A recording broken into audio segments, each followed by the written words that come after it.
Only then will the nation finally make a meaningful dent in the housing affordability crisis, making life so difficult for millions of people. Now, at the state level, Colorado lawmakers have proposed a bill to limit the reasons a landlord can evict a tenant. Now, other bills would scrap the filing fee for tenants in an eviction case and roll back local rules prohibiting homeowners from renting out a separate unit on their property.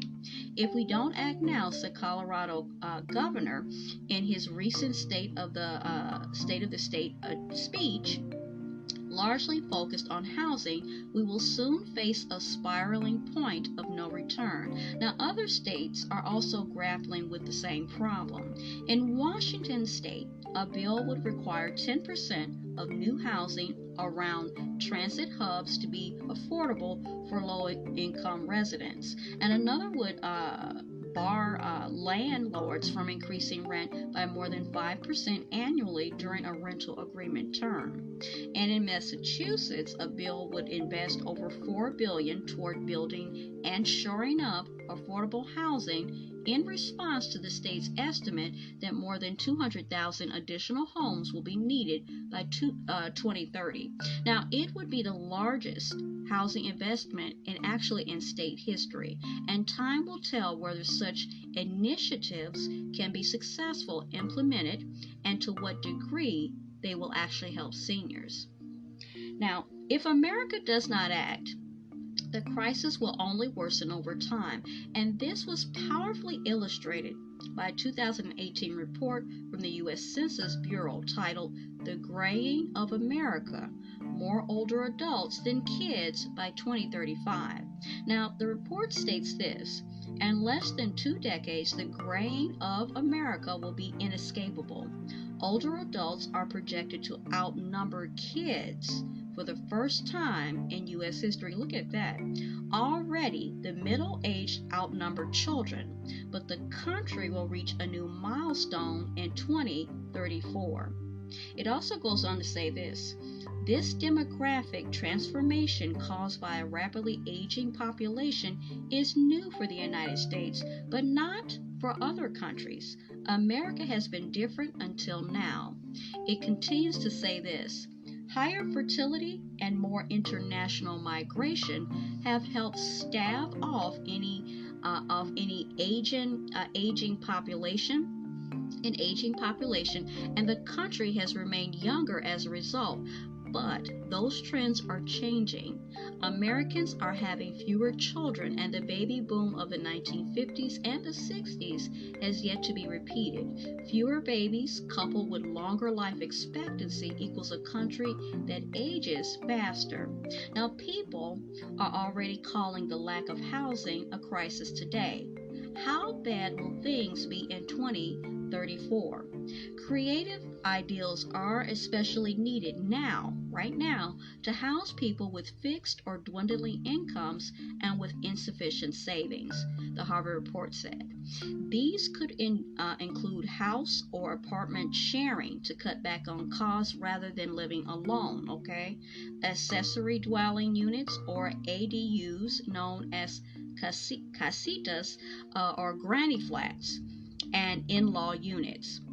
There are also co-housing communities where individual homes, sometimes even tiny homes, are arranged around a building with communal space, such as a dining room.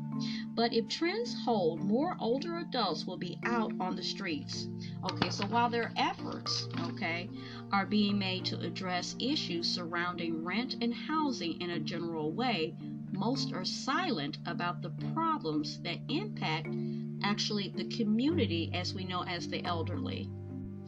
And many Americans are simply unaware of the challenges facing older adults. They may recognize that prices are high in their supermarkets and that homelessness is actually a problem, but the average person has likely never seen the data highlighted in the Harvard report. Older people do not seem to be a major priority for our politicians. Now look at the 2024 presidential race. Is the issue of taking care of the elderly a focus of that particular campaign? Even though the two front runners are themselves senior citizens. Very little is said about how to address housing for that particular demographic. That's very interesting, right? What about mainstream news? Let's look at them. Are they casting a spotlight on the issue? The obvious answers help point to the foundation of the problem.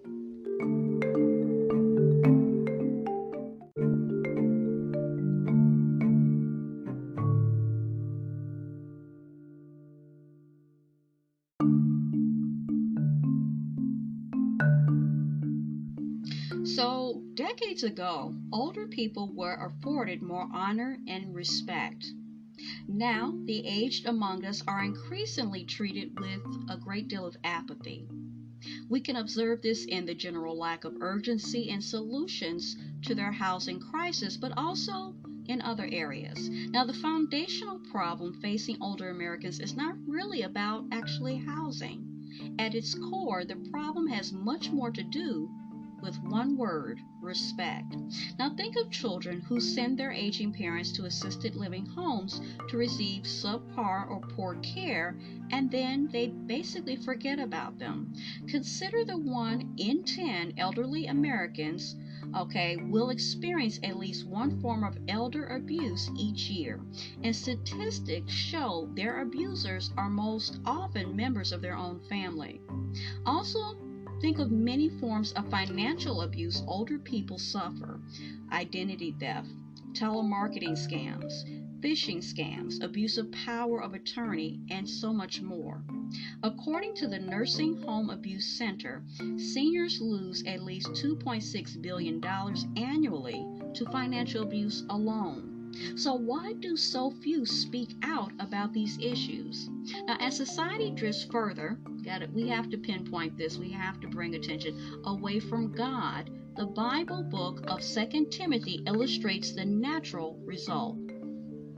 Men shall be lovers of their own selves, covetous, boasters, proud, blasphemers, disobedient to parents, unthankful, unholy, without natural affection, truce breakers, false accusers, incontinent, fierce, despisers of those that are good, traitors, heady, high-minded, lovers of pleasures more than lovers of God. And of course, this is at 2 Timothy verses 2 through 4. So many of these character traits help explain actually why the elderly are not a priority for most people. The more a person loves his or her own self, the harder it is to show love and respect for others, especially those with whom you do not have much in common. So if one is disobedient to their parents, they will not care for them in their old age. A lack of affection is a major roadblock for a person to show compassion for someone less fortunate. So let's think on this. If the public embraced a mindset of actually venerating older citizens, it would be very difficult to see people on the streets with wheelchairs and walkers, right? Support and intervention on a local level and progress in federal legislative solutions would naturally flow from widespread love and what's that word again? Respect for older generations. Now, how God describes himself is another indicator of how the elderly actually should be treated. So we look at Daniel 7 and refers to him as the Ancient of Days. This is verse 9, 13, and 22. Now, throughout Scripture, we find proof that God has always existed. Before the mountains were brought forth, ever you have formed the earth and the world. Even from everlasting to everlasting, you are God. For 1,000 years in your sight are but as yesterday, when it is past, and as a watch in the night. And that's from Psalms chapter 90, verse 2 and 4.